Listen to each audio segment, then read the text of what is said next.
Bonjour à tous les insulaires, nous sommes actuellement au club des renarcheries, qui veut dire aussi fox renard ou run et archerie.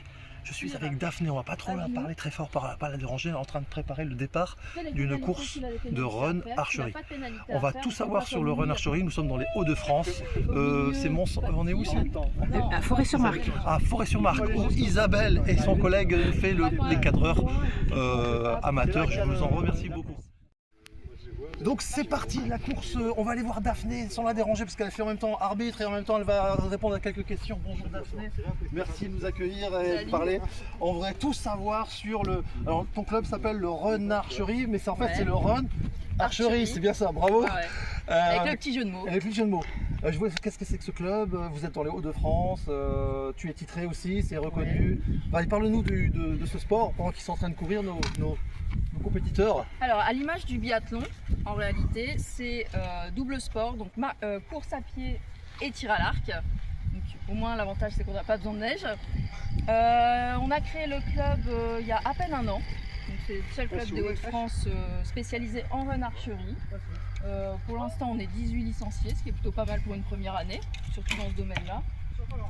Et voilà, donc on a une belle petite troupe de compétiteurs prêts à enchaîner la saison qui arrive. Toi-même, tu évolues en haut niveau. Qu'est-ce que tu as fait championnat de France, championnat d'Europe, je ne sais pas si ça existe. Alors, en run archerie, on a la chance de pouvoir participer à la Coupe d'Europe. Donc j'ai quelques podiums à mon actif, dont 2024 et 2023, avec un vice-titre en équipe, et en 2023 avec le titre de la Coupe d'Europe de run archerie. Donc on est plusieurs en France, alors c'est palmarès, donc on est plutôt satisfait. Alors, quelles sont les qualités de la run archerie? Plutôt on court bien ou on tire bien? Comment on peut faire pour être un des meilleurs? Alors un bon run archer, c'est un tacticien en réalité. D'accord. Donc si on court trop vite, mais qu'on arrive sur le pas de tir essoufflé, on n'en mettra pas une dedans et forcément on perdra du temps. Et si on est un mauvais coureur, très mauvais coureur, mais bon archer, on perdra trop de temps en courant et les autres nous distanceront quand même. Donc il faut trouver un certain équilibre entre la course à pied et le tir à l'arc en étant bon dans les deux et en même temps...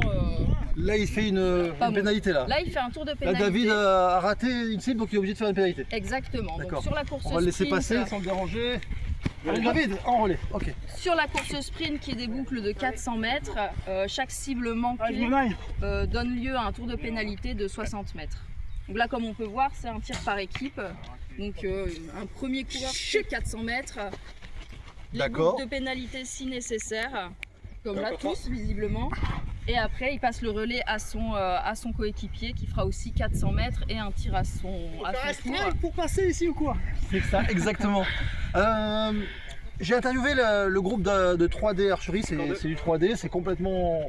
Tu connais du monde qui était à Saint-Barthélemy, tu as rencontré quelqu'un, cette personne c'était qui? Nicolas Riffaut. Nicolas Riffaut, si Nicolas Riffaut nous voit, nous entend, il est plus sur Saint-Barth actuellement, mais il était sur Saint-Barth. Ouais, il fait quelques stages à Saint-Barth. C'est lui qui a ramené le Run Archerie, en France et aussi a fait quelques essais à Saint-Barth. Et ça vient de où le Run Archerie? Quel pays?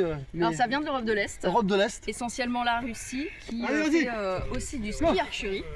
Ah oui, ski archerie. Ouais. D'accord. Dans les périodes où il n'y a pas de neige, ils se mettent à la course à pied et puis toujours avec l'arc. Alors, à Saint-Barthélemy, on a une idée avec le 3D, si on voudrait, est-ce qu'on pourrait ramener effectivement cette discipline à Saint-Barth, puisqu'on a le stade qui est à côté du pas de tir de run. Alors on se disait pourquoi pas ramener le club et pourquoi pas faire un club et puis demander des conseils techniques et pourrait peut-être être notre parrainage pour Saint-Barthélemy, parce que j'ai des coureurs et j'ai des tireurs à l'arc. C'est plus facile d'apprendre à tirer à l'arc ou d'apprendre à courir si on veut se mettre dans cette discipline? C'est plus facile d'apprendre à courir. Ils savent courir déjà. Hein. Alors s'ils savent déjà courir, ils peuvent se concentrer sur le tir à l'arc. Nous, c'est ce qu'on a essentiellement, c'est des coureurs qui se mettent au tir à l'arc et qu'on aide au tir à l'arc pour améliorer leur technique. On peut apprendre à courir tout seul. Parce que sur l'île, courir, c'est vraiment petit, c'est vraiment un timbre-poste dans les Antilles. Et je pense que cette discipline pourrait vraiment plaire aux insulaires. Le sport, le tir de précision, je pense qu'il y aura possibilité de faire quelque chose. On en reparlera avec Manu qui va au championnat de France l'année prochaine au tir 3D. Qu'est-ce qu'on pourrait dire? Merci Daphné de nous accueillir. Et bah de rien. Donc je reviens. Alors moi j'ai essayé, je vous garantis, c'est super sympa, c'est super intéressant. C'est fatigant, mais pour un ancien comme moi, j'en ai encore sous les pieds, on va dire, c'était super. Merci Bah, tant beaucoup. mieux. Et je te dis, bah, on se verra peut-être sur Saint-Barth, pourquoi pas. Et bah avec plaisir. Merci Daphné, merci t'en à prie. tous et merci les cadreurs amateurs, bravo. Salut. Au revoir.